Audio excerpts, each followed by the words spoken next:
All right, welcome to Electric Vehicle Weekly.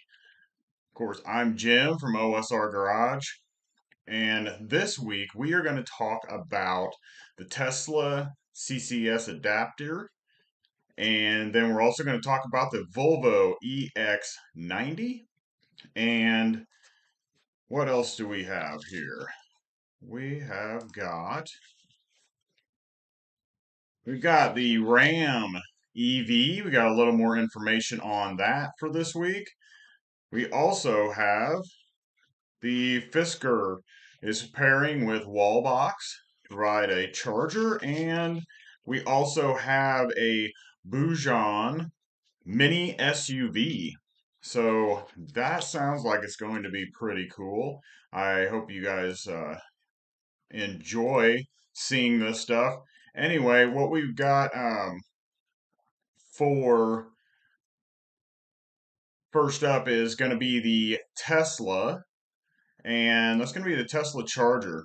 Now, what we've got going with it is that they have released this Tesla charger, and of course, this is for the Tesla cars to charge on the CCS network, not for all of us on the CCS network to use the Tesla chargers, which I think is what everybody thought this was when it first was announced a week or so ago.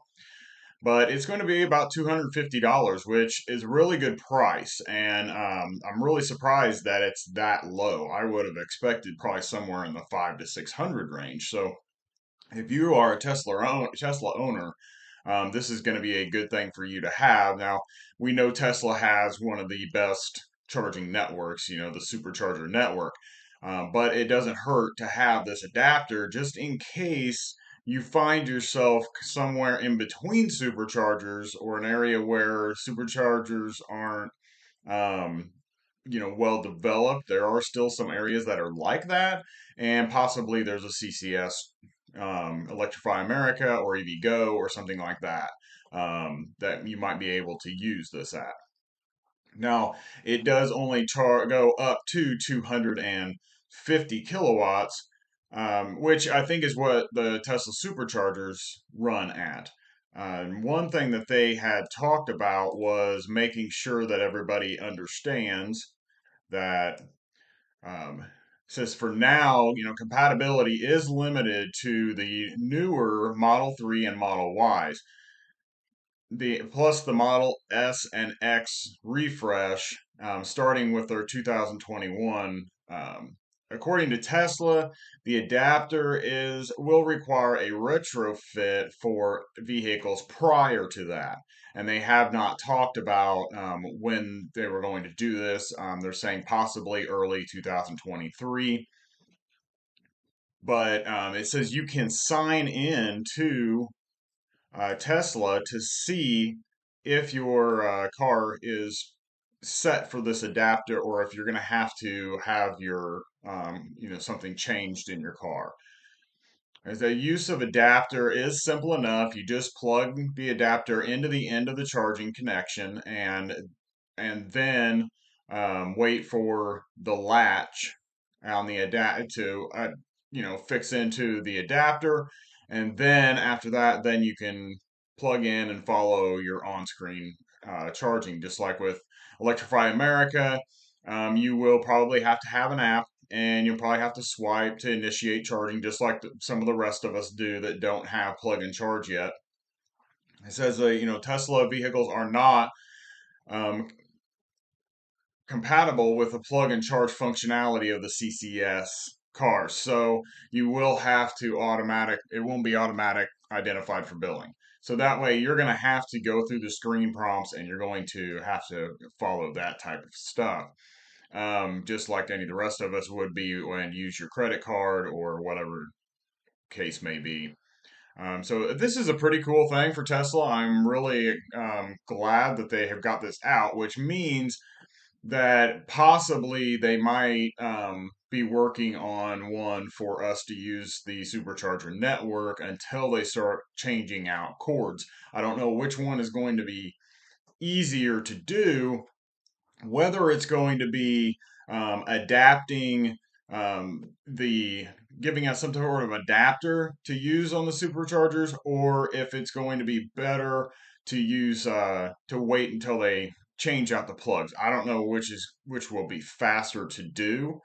It seems like some of the stuff, the technology is it takes a little bit more to develop an adapter than it would change out um, just to change out the end of a end of a handle, you know. I mean, but I am not a tech guy. I don't understand all of that stuff, and we'll just have to see what happens there. All right. So, you guys have any thoughts on this adapter? And is this? Do you think $250 is the right price? Do you think it's too much, not enough? All right, so the next thing that we're going to talk about is the Volvo EX90. So here we've got it is going to be replacing the XC90. Now the XC90, I haven't said when they're going to stop producing it, but it is going to, the EX90 is going to take its place. So after probably a year or so, the XC90 will no longer be built. So apparently it's going to debut in November, which is pretty cool.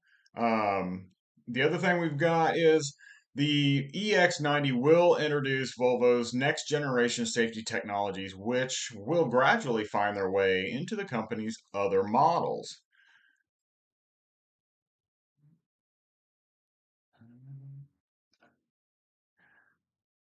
Now, what's cool about this is they are saying that they are offering one of the most advanced sensor sets on the market, including 8 cameras, 5 radars, 16 ultrasonic sensors, and a LiDAR sensor. Now, I don't know exactly what LiDAR is. I'm guessing maybe laser radar. I'm not sure. I really have no idea. I haven't checked into what a LiDAR is, but I do know that Sandy Munro has been saying for years that Tesla has made a huge mistake in not using LiDAR for their full self driving.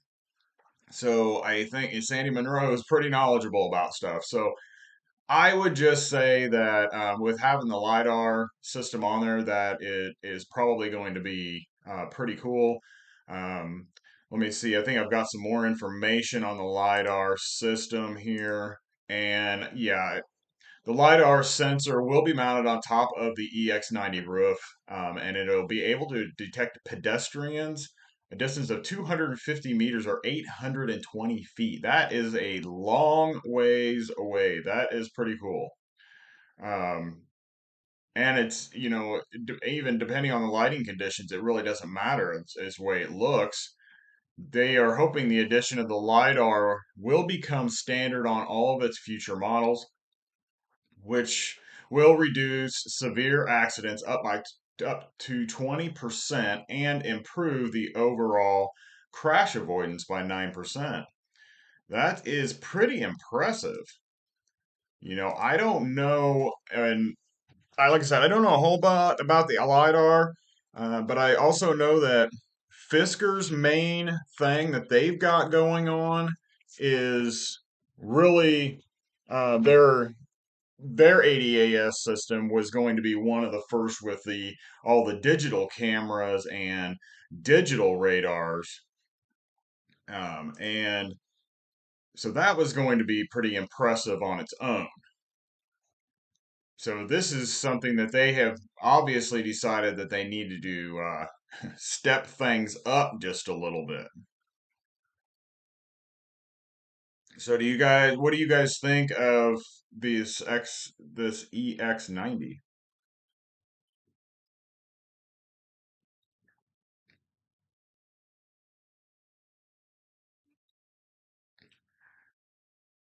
We have a few people here. Are you guys in the chat? You guys are gonna.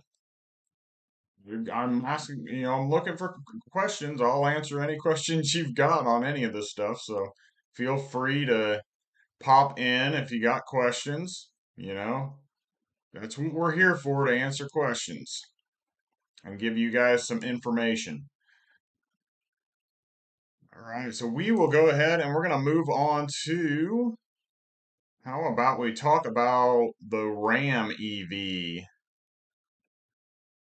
All right, so here we have the Ram Evolution EV truck concept. So this is just some concept pictures that they've been putting out, and these are the same ones we've been seeing for a while.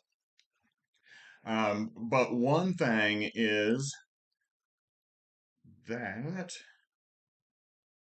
so what they have said is that the concept is slated to preview the production truck, which will debut, it says the following year, which is, this is some older information, but it is planning to debut in November. So we're just a few months away from actually getting to see what this thing looks like.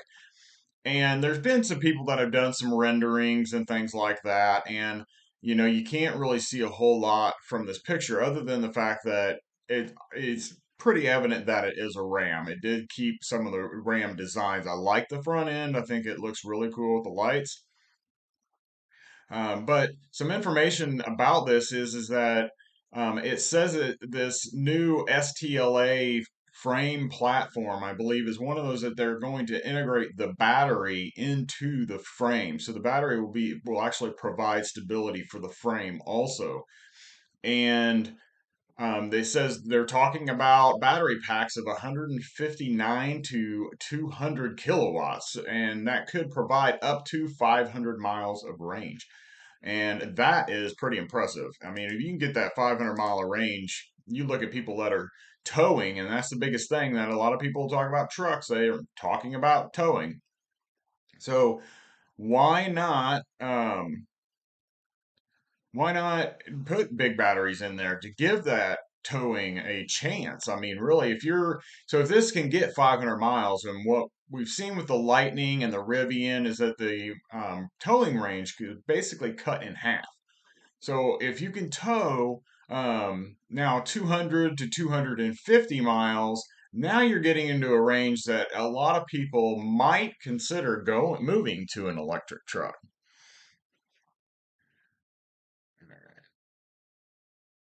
So what we've got is that they said that these models will have a 400 and an 800 volt technology. So I'm guessing, depending on the battery size that's in it, the lower ones will have 400 volt and the upper ones will have 800 volt, probably because the battery pack is so large that it's going to need to charge at such a higher rate of speed.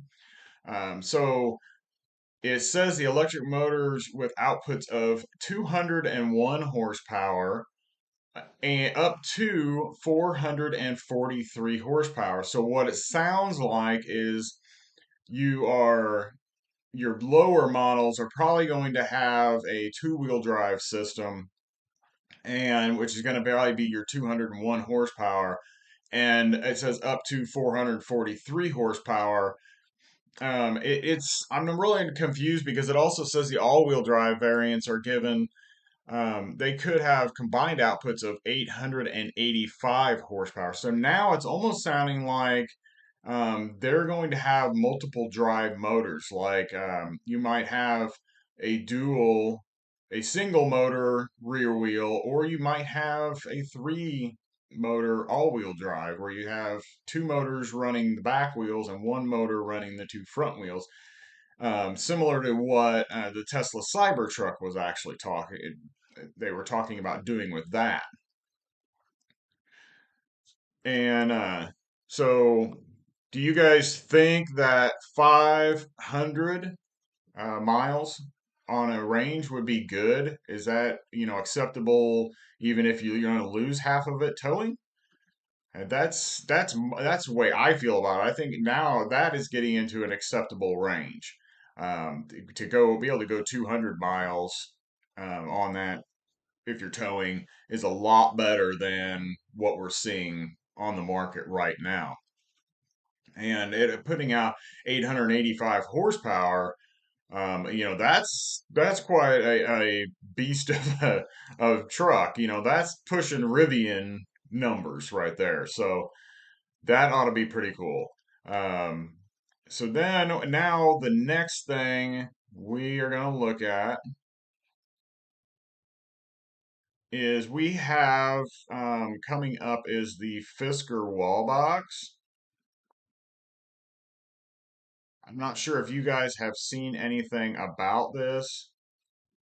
Actually, I have one more. Let me go back because I do have one more um, picture for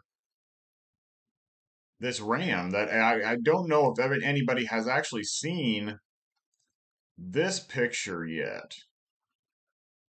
Let me see if we can get it on here.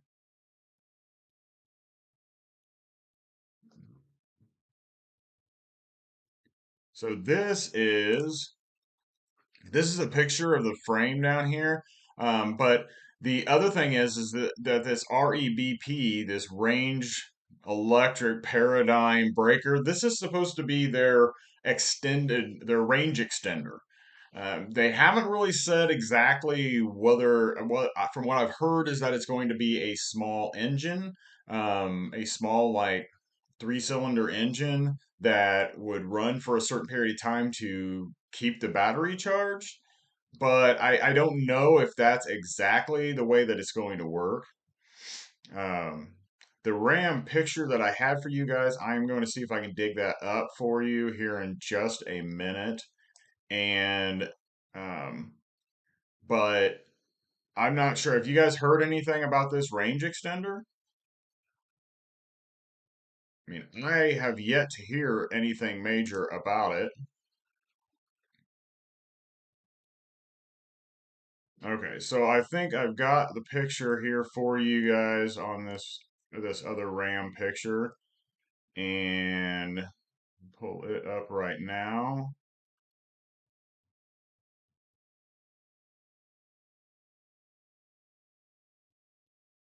Here we go.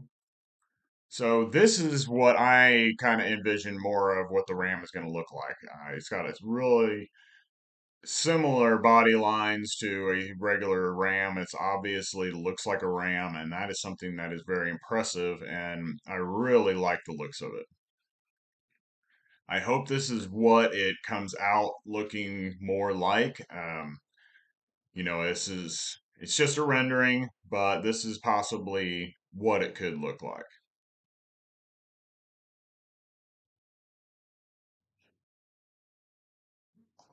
All right. So now we will move on to the Fisker Wallbox.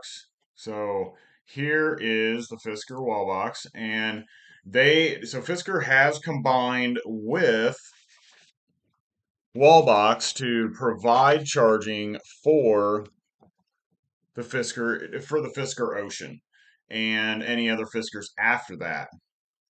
They decided that they wanted to provide this for them because a lot of people that they're finding out that there's about 70% of the people that are buying the Fisker Ocean are actually new to EVs. And so they really aren't sure what to expect and how much it's going to cost and what they have to do. So Fisker was trying to make it as easy as possible. And so what they've done is they've combined with Wallbox over the Pulsar Plus, and the Pulsar Plus is the top selling EV charger for Wallbox. It provides a 240 volt level 2 charging capability. And Fisker will be the first one to offer the Wallbox Pulsar Max to the European countries. Now, it's going to carry the Plus's performance while offering a full energy management suite, complete with solar charging ability for EVs. So the Max is going to be something we can look for coming up soon. And well, good, Kenny. This is going to be something that will work out great for you if this is something that you need. They also, what they said also is that they have combined with an installation company. So if this is going to be your first EV and you need this wall box and you needed to have it installed, what they've done is it says Fisker and Wallbox plan to offer home installation services to streamline the process. And in the US, the installation will be provided by Wallbox's recent acquisition of Coil, which is an energy management services company. So I'm not sure. I don't know anything about Coil, so that might be something you might look into and see, make sure that they are in your area. Um, and so the chargers should be available for the Fisker Oceans starting in November. So anybody who's getting a Fisker Ocean 1, you should be able to get this wall box without any issues. It should be ready to go. The good thing is that there is a possibility that when you finalize your order, you may be able to order this wall box. And I don't know about the installation, whether you can add the installation in too, but maybe it's something that you can finance all together in your car. And that way there's no extra money out of pocket. I can't guarantee that's how it's going to work. But there is that possibility that it could work that way. I know looking at like Ford on the Lightning and stuff like that, and some of these other ones, you can actually choose to that you want a charger as you're ordering your car or your truck. So hopefully that'll be the same situation here.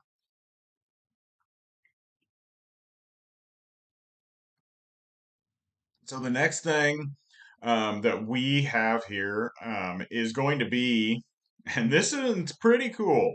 I really was excited. I mean, kind of excited, but then I found out that I don't think it's going to be coming to the U.S., which is really a disappointment. And what it is a Baojun, and so it's a combination of GM and this company Baojun is set to unveil a Jimny, which believe is made by Suzuki, and this is gonna be an electric SUV. So it's kind of neat. I think it's kind of cool looking. Um, I'm not sure what you guys feel about this, but I think it will be a blast and a fun to drive. It kind of reminds me of, I guess, the old Suzuki Sidekicks and what's the Chevy Tracker, it used to be a Geo Tracker. Now it was then a Chevy Tracker. So I think that's what it reminds me of. I don't know why they had to make a picture so dark like that. It's like you can see what's going on, just make it a regular picture. But I'm gonna got a few other pictures that you guys can look at here, and we'll switch this over here. There we go. So here is a few more pictures that are going to be popping up here, and so basically what they said was it's going to be an off-roader that could get dual electric motors and offering an all-wheel drive capability at a combined output of 108 horsepower. Now, I'm not sure how far you're going to get off-roading with only 108 horsepower. Yeah, I'm not sure how that's going to work, but it says that it is double the power of the single motor Baojun Kiwi. And I just happened to glance at a couple pictures of the Kiwi, and I'm not sure what it is. Really, it looks like a little thing off of a video game, a kid's video game. So I'm not sure what to do with that. Um, so then I guess it says might have a large battery sourced from the Kiwi Plus with a capacity of 31 kilowatt hours. So it says that it could get 186 miles. I don't know about getting 186 miles. That must be that Chinese range testing that they do, because a 31 kilowatt hour battery, I would say you're probably lucky to get 150 miles, probably closer to 140 or so, because I think that's pretty close to what is in the new oh the new mini electric. I think that battery capacity is pretty close to that. So what do you guys think of the looks of this thing? That's I like it. I think it's pretty cool. I think it'd be fun just to drive it back and forth to work, but I would assume that this thing's probably going to be 20, 25,000 if it was ever sold here, which from what I can tell, that they're not planning on selling it here, but it is also a company owned by GM. So it's possible that they might bring this here.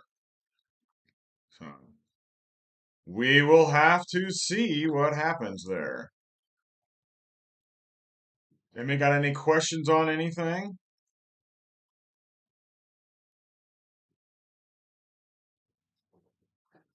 All right. So, the next thing that I am working on is going to be, I will show you a picture of it right now. And so this is the next thing that I plan to produce. And I've got to adjust the picture here because it's taking up a little bit too much room before I show this to you. Hold on, shrink it down just a little bit. All right. So this is the next video that I'm going to be working on, and this is a Nimbus 1. And it is a pretty cool little vehicle. It will actually hold two people. The second person sits right behind the first person in there, and it behaves. You drive it like a car. It's got a steering wheel and everything, and you drive. So when you're driving and you go around a corner, it is about the width of a motorcycle. So, like a motorcycle, when you lean into the corner to go around the curve, this Nimbus actually leans itself and goes around the corner. You're not actually leaning it from the inside, but it will lean on its own, and you just kind of go with it. It's pretty cool. It has like motorcycle tires on the front. There, you can see it leaning right here in this picture. Um, so what it has is about a top speed on the Nimbus 1 is 50 miles per hour, and it will travel, I believe it's 94 miles total. It's right around 90 to 94 miles, somewhere in that range. And these are made more for urban areas and just driving around cities. So, like, if you needed to go like 8 blocks across New York City or Chicago or something like that, it would be a lot easier to hop into this thing and take it over there than it would be getting into a full-size car or taking a cab or something like that. You could just hop in this thing and just kind of cruise right down there across town, and they take up less space. You can park, like, I think three of them fit in one parking spot. Now they do have a Nimbus 1S that's going to be coming out, and it'll be out just a little bit behind the Nimbus 1. It will have a 75 mile per hour top speed and 128-mile range. So the main thing about that is the other one is 50 miles per hour. So you're really not going to want to take that on the highway because you're going to be kind of holding up traffic. So, or people are just going to be annoyed that you're driving so slow. And I don't know about you, but it's like I don't think that you're going to be wanting to push that thing at the top speed for 15 or 20 miles. You're just really, it just seems like it put a lot of strain on it being at full speed that long. Maybe not, but it just seems like it'd be too much for me. Now, if you're planning on taking it on the highways, then you want to wait and get this Nimbus 1S, which goes to 75 miles per hour, because then you're not putting as much strain on the motors, and you're going to be going the flow of traffic. So that'll be a lot better for everyone. Plus, you have a 128-mile range.